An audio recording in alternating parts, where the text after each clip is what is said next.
లక్ష్మీదేవి అనుగ్రహం ఉంటే సకల సంపదలు చేకూరుతాయి, ఆర్థిక ఇబ్బందులు తొలగిపోతాయి. హాయ్ ఫ్రెండ్స్, అందరికీ నమస్కారం. Welcome to Sukruthi's home. శ్రావణ మాసంలో ప్రతి ఒక్కరూ కూడా వరలక్ష్మి వ్రతం చేసుకుంటారు. అయితే పౌర్ణమికి ముందు వచ్చే శుక్రవారం రోజున చాలామంది జరుపుకుంటూ ఉంటారు. ఒకవేళ ఆ రోజున కుదరని పక్షంలో మిగతా 3 శుక్రవారాల్లో ఏ రోజైనా చేసుకోవచ్చు. అయితే శ్రావణ మాసంలో వరలక్ష్మి వ్రతం చేసుకోలేకపోయినా సరే లక్ష్మీ అమ్మవారిని భక్తి శ్రద్ధలతో తృప్తిగా పూజిస్తే ఖచ్చితంగా ఆ అమ్మవారి అనుగ్రహం కలుగుతుంది. ఈరోజు వీడియోలో వరలక్ష్మి వ్రతం చేసుకోలేకపోయినా సరే పూజ ఏ విధంగా చేసుకోవచ్చో పూజా విధానం చూపించబోతున్నాను. నేను పీఠం ఏర్పాటు చేసి చూపిస్తున్నాను, కానీ మీరు పూజా మందిరంలోనే పూజ చేసుకోవచ్చు. మనం ఆ అమ్మవారి అనుగ్రహం కలగాలి అంటే వరలక్ష్మి వ్రతం చేసుకోలేకపోయినా సరే నిత్య పూజ చేసినా సరే భక్తి శ్రద్ధలతో చేయాలి. వరలక్ష్మి వ్రతం చేసుకునే రోజు ఏ విధంగా అయితే ఉదయాన్నే లేచి ఇల్లంతా శుద్ధి చేసుకొని పండుగలాగా జరుపుకుంటామో, మనం వరలక్ష్మి వ్రతం చేసుకోలేకపోయినా సరే ఉదయాన్నే లేచి ఇల్లంతా శుద్ధి చేసుకుని ఇంటి ముందు వాకిలి నిండుగా పెట్టుకోవాలి. అంటే నిండుగా ముగ్గులు పెట్టి గడపలకి పసుపు పుదించి బియ్య పిండి కుంకుమతో అలంకరించుకోవాలి. మామిడి తోరణాలు కట్టాలి. వాకిలి చూసే అమ్మవారి ఇంట్లో అడుగు పెడుతుంది అంటారు. మనం ఎంత ఘనంగా పూజ చేసాము అనేది కాదు, ఎంత శ్రద్ధగా మనం అమ్మవారి మీద ఎంత ఇష్టంగా పూజ చేసామనేదే ముఖ్యము. అలాగే ఇల్లు కూడా నీట్గా సర్ది పెట్టుకోవాలి. ఎక్కడ పడితే అక్కడ చిందరవందరగా ఉండకూడదు. ఇంట్లో పీఠం ఏర్పాటు చేసుకోవాలి అనుకుంటే ఈశాన్యం బాగా ఏర్పాటు చేసుకోండి, లేదంటే పూజా మందిరంలోనే పూజ చేసుకోవచ్చు. పీఠం ఏర్పాటు చేసుకోవాలి అనుకుంటే ఒక పీట తీసుకొని దానికి చక్కగా పసుపు పుదించి దాని మీద బియ్య పిండితో అష్టదళ పద్మ ముగ్గు వేసి కుంకుమతో అలంకరించి ఆ తర్వాత దాని మీద ఒక జాకెట్ ముక్కను కానీ తెల్లటి టవల్ కానీ పరుచుకోవాలి. ఇంకా నైవేద్యాలు అంటే మీరు నిత్య పూజ చేసుకున్నా సరే ఆ అమ్మవారికి మన వీలును బట్టి రకరకాల నైవేద్యాలు సమర్పించవచ్చు, లేదా పండ్లు పాలు లాంటివి కూడా సమర్పించవచ్చు. మీరు ఏవైతే నైవేద్యాలు సమర్పించాలి అనుకున్నారో అవన్నీ కూడా ముందే సిద్ధం చేసుకుని పూజ మొదలు పెట్టండి. ఇలా చక్కగా పీఠం ఏర్పాటు చేసుకుని దీని మీద 3 గుప్పెలు కానీ 5 గుప్పెలు కానీ బియ్యం పోయాలి. బియ్యం మీద పసుపు కుంకుమ సమర్పించి దాని మీద గంధము కుంకుమతో అలంకరించుకున్న లక్ష్మీదేవి చిత్రపటాన్ని పెట్టుకోవాలి. లక్ష్మీదేవి అలంకార ప్రియురాలు, అలాగే సువాసనాభరితంగా ఉంటే ఎంతో ప్రీతికరము. ఎక్కడైతే సువాసనాభరితంగా ఉంటుందో అక్కడ అమ్మవారి తిష్ట వేసుకొని కూర్చుంటుంది. అందుకే అమ్మవారిని అలంకరించేటప్పుడు కూడా సువాసనాభరితంగా ఉండే పుష్పాలతో అమ్మవారిని అలంకరించడానికి ప్రయత్నించండి. అలాగే మనం కూడా నిండుగా అలంకరించుకొని అమ్మవారిని పూజించాలి. చక్కగా కొత్త వస్త్రాలు ధరించండి. కొత్త వస్త్రాలు అంటే కొత్త చీరలు కాకపోయినా సరే ఉతికిన దుస్తులు ధరించాలి, కొత్త వస్త్రాలు ధరించాలి. వీలైతే పట్టు చీర కట్టుకోండి, మరీ మంచిది. అమ్మవారు అలంకార ప్రియురాలు అని చెప్తాం కదా, అమ్మవారు ఎంత అలంకార ప్రియురాలో మనం అమ్మవారిని పూజించేటప్పుడు మనం కూడా అంతే నిండుగా అలంకరించుకొని పూజ చేస్తే అమ్మవారు చాలా సంతోషపడతారు. అమ్మవారి చిత్రపటానికి చక్కగా పువ్వులతో అలంకరించుకొని అలాగే అటు ఇటు నిండుగా పసుపు కుంకుమ పెట్టుకోండి. అలా నిండుగా పెట్టుకోవడం వలన మన ఇంట్లో ప్రతిదీ కూడా అలా నిండుగా ఉంటుంది. ఇలా ఏర్పాటు చేసుకొని మనం ఏ పూజ చేయాలన్నా ఏ వ్రతం చేయాలన్నా ముందుగా ఆ విఘ్నేశ్వరుని పూజించాలి. అందుకే విఘ్నేశ్వరుని విగ్రహం కానీ లేదా పసుపు గణపతిని కానీ చేసుకొని పూజలో పెట్టుకొని పూజ ప్రారంభించాలి. విఘ్నేశ్వరునికి దీపధూప నైవేద్యాలు సమర్పించాలి. అలాగే గణేశునికి షోడశోపచార పూజ కూడా చేసుకోవచ్చు, లేదా ఇలా పంచోపచార పూజ చేసుకోవచ్చు. గణేష అష్టోత్తర శతనామాలు చదువుకుంటూ కానీ లేదా ఓం గం గణేశాయ నమః అని చదువుకుంటూ పూజ చేసుకోవాలి. ఒకవేళ వ్రతం చేసుకునే వాళ్ళైతే పసుపు గణపతిని చేసుకొని మనం బట్టలు పెట్టుకొని ఆ బట్టల మీద పసుపు గణపతిని పెట్టుకుంటాము. గణపతి విగ్రహం లేకపోతే పసుపు గణపతిని చేసుకొని పూజలో పెట్టుకొని పూజ చేసుకోవచ్చు. మీరు పూజా మందిరంలోనే పూజ చేసుకునేటట్లయితే గణపతికి ప్రత్యేకంగా పూజ చేయము. నార్మల్గా మనం ఏ చేసినా సరే ముందుగా గణపతిని తలుచుకొని తర్వాత సకల దేవతామూర్తిని తలుచుకుంటూ పూజ చేసుకుంటాము. దీపారాధన చేసి దీపానికి కుంకుమ అలంకరించి అక్షింతలు పుష్పం సమర్పించాలి. మీ దగ్గర కామాక్షి దీపం ఉన్నట్లయితే కామాక్షి దీపారాధన చేయవచ్చు, లేదా లక్ష్మీదేవి దీపారాధన చేయవచ్చు. విఘ్నేశ్వరునికి ధూపం చూపించి నైవేద్యం సమర్పించి హారతినివ్వాలి. నైవేద్యంగా చిన్న బెల్లం ముక్క కానీ పటిక బెల్లం చిప్స్ కానీ పండు కానీ సమర్పించవచ్చు.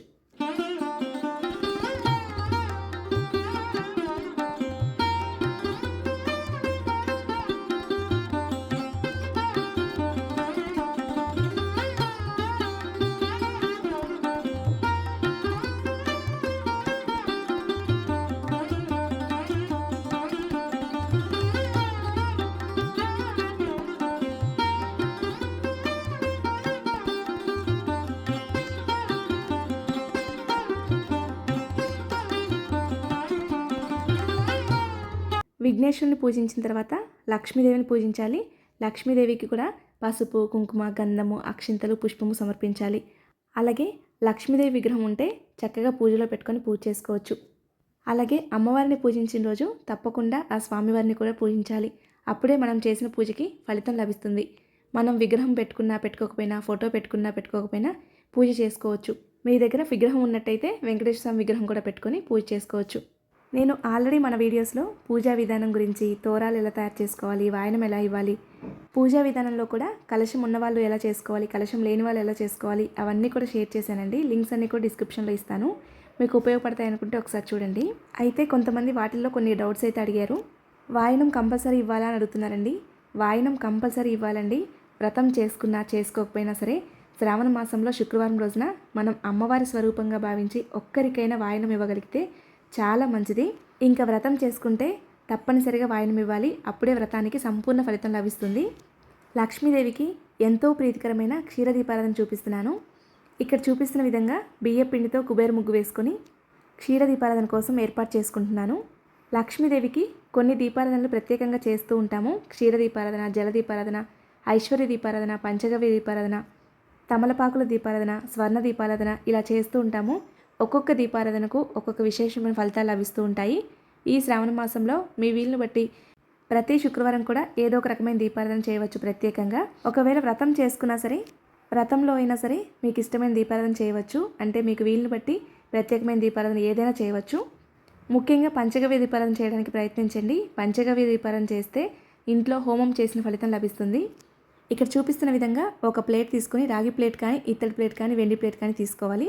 చక్కగా గంధము కుంకుమతో అలంకరించుకొని దానిలో 3 గుప్పెలు కానీ 5 గుప్పెలు కానీ బియ్యం పోయాలి. బియ్యాన్ని చక్కగా సర్దుకొని బియ్యం మీద కూడా పసుపు కుంకుమ సమర్పించి తమలపాకులు పెట్టుకోవాలి. 3 తమలపాకులు పెట్టుకోవచ్చు, లేదంటే ఒకే తమలపాకు పెట్టుకోవచ్చు. నేనైతే ఇలా చూడడానికి కూడా అందంగా ఉంటుందనేసి 3 తమలపాకులు పెట్టాను. దాని మీద ఒక గిన్నె పెట్టుకోవాలి. గాజు గిన్నె పెట్టుకోవచ్చు, లేదంటే ఇలా ఇత్తడి గిన్నె పెట్టుకోవచ్చు. దానిలో ఆవు పాలు పోయాలి. మరీ నిండుగా పోయకండి. దాని మీద మనం నూనెను కూడా పోయాలి. ఇలా ఆవు పాలు పోసిన తర్వాత దీనిలో పైన ఆవు నెయ్యి కానీ లేదా నువ్వుల నూనె కానీ వేయాలి. ఇలా ఏర్పాటు చేసుకున్న నువ్వుల నూనె మీద కానీ ఆవు నెయ్యి మీద కానీ మనం దీపారాధన కోసం ఒత్తిని ఏర్పాటు చేసుకోవాలి. జలదీపారాధన కోసం, ఇలా క్షీరదీపారాధన కోసం ఒత్తులు దొరుకుతాయి బయట. ఇవి క్షీరదీపారాధన కోసం, జలదీపారాధన కోసం ఉపయోగిస్తూ ఉంటారు. ఇవి పైన తేలుతూ ఉంటాయి. ఈ విక్స్ తెచ్చుకోండి. లేదంటే తమలపాకుకి మధ్యలో హోల్ చేసేసి నార్మల్ ఒత్తులు పెట్టేసి పైన ఇలా పెట్టేయచ్చు. అలాగే అమ్మవారికి ఎంతో ప్రీతికరమైన పంచగవ్య దీపారాధన కూడా ఖచ్చితంగా చేయడానికి ప్రయత్నించండి. ఎందుకంటే పంచగవ్య దీపారాధన ఇంట్లో చేస్తే హోమం చేసినంత ఫలితం లభిస్తుంది. అలాగే పంచగవ్య దీపారాధన మనం ఆవు నెయ్యితో చేస్తాము. అమ్మవారికి ఆవు నెయ్యితో చేసిన దీపారాధన అంటే ఎంతో ప్రీతికరము. మనం ప్రత్యేకమైన దీపారాధన ఏం చేసినా చేయకపోయినా దీపారాధనలో ఆవు నెయ్యితో దీపారాధన చేయడానికి ప్రయత్నించండి. చాలా మంచిది. అలాగే మనం వరలక్ష్మి వ్రతంకి పరమాన్నం తయారు చేస్తాం కదా, అప్పుడు కూడా ఆవు నెయ్యిని ఉపయోగించండి. పంచగవ్య దీపారాధన త్వరగా పూర్ణమవుతుంది. అందుకే ఆవు నెయ్యిని కొంచెం వడ్డించండి. అప్పుడు ఎక్కువసేపు వెలుగుతూ ఉంటుంది. ఏకహారతితో కానీ అగరవత్తులతో కానీ దీపాలను వెలిగించండి. మనం ఎటువంటి దీపారాధన చేసినా ముందుగా దీపాలకు కుంకుమ అలంకరించి అక్షింతలు పుష్పం సమర్పించాలి. దీపారాధన చేసిన తర్వాత మీరు ఇలా ప్రత్యేకంగా ఏమీ చేయలేకపోయినా సరే పూజా మందిరంలో నిత్య పూజ చేసుకొని లక్ష్మీదేవి అష్టోత్తరాలు, సహస్రనామాలు, మణిదీప వర్ణన, గోవిందనామాలు, విష్ణు సహస్రనామాలు చదువుకోండి. తప్పకుండా అంతా మంచి జరుగుతుంది.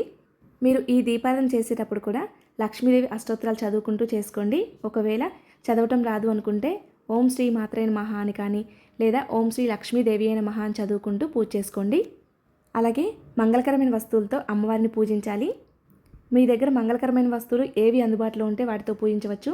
పసుపు కొమ్ములు, గోమతి చక్రాలు, లక్ష్మీ గవ్వలు, తామర గింజలు, గురువింద గింజలు అలా మీ దగ్గర ఏవి అందుబాటులో ఉంటే వాటితో పూజ చేసుకోవచ్చు. ఇక్కడ నేనైతే బిల్వపత్రాలతో అమ్మవారిని పూజిస్తున్నాను. అలాగే కుంకుమ సమర్పిస్తూ అమ్మవారిని పూజించుకోవచ్చు. ఒకవేళ మంగళకరమైన వస్తువులు ఏవి అందుబాటు లేకపోతే అక్షింతలు సమర్పిస్తూ చక్కగా అష్టోత్తరాలు చదువుకుంటూ పూజ చేసుకోండి. అలాగే పువ్వులు సమర్పిస్తూ అమ్మవారికి పూజ చేసుకోవాలి. ఏవి అందుబాటులో ఉన్నా లేకపోయినా మనకు ఒకవేళ సమర్పించాలి కానీ మన దగ్గర లేవు అనుకుంటే మనసులో అవి సమర్పిస్తున్నట్లుగా భావిస్తూ మీరు అష్టోత్తరాలు చదువుకోండి. తప్పకుండా మీ యొక్క తపన అమ్మవారికి చేరుతుంది. అలాగే అమ్మవారికి తాంబూలం సమర్పించాలి. 2 జాకెట్ ముక్కలు పెట్టి తాంబూలం సమర్పించవచ్చు. లేదంటే 2 తమలపాకుల్లో వక్క, ఖర్జూరము, పసుపు, కుంకుమ, పూలు, పండ్లు, గాజులు పెట్టి అమ్మవారికి తాంబూలం సమర్పించవచ్చు. పండ్లు అందుబాటులో లేకపోతే కిస్మిస్ పెట్టచ్చు. అమ్మవారికి ఇలా తాంబూలం ఇచ్చేటప్పుడు తమలపాకు యొక్క తొడిమలు మన వైపు ఉండేలాగా పెట్టుకొని అమ్మవారికి తాంబూలం సమర్పించాలి. ఒకవేళ మీరు జాకెట్ ముక్కలు పెట్టుకోగలిగితే 2 జాకెట్ ముక్కల మీద ఇలా పెట్టి ఇవ్వవచ్చు. లేదా ఒక్క జాకెట్ ముక్క అయినా సరే ఒక జాకెట్ ముక్క మీద ఇలా తాంబూలం పెట్టి అమ్మవారికి సమర్పించవచ్చు. ఒకవేళ పెట్టుకోవాలి అనుకుంటే చీర కూడా పెట్టి అమ్మవారికి తాంబూలం సమర్పించవచ్చు. ఆ తర్వాత మీ వీలును బట్టి అమ్మవారికి మీరైతే ఏవైతే నైవేద్యాలు చేశారో వాటన్నిటిని పెట్టి అమ్మవారికి సమర్పించాలి.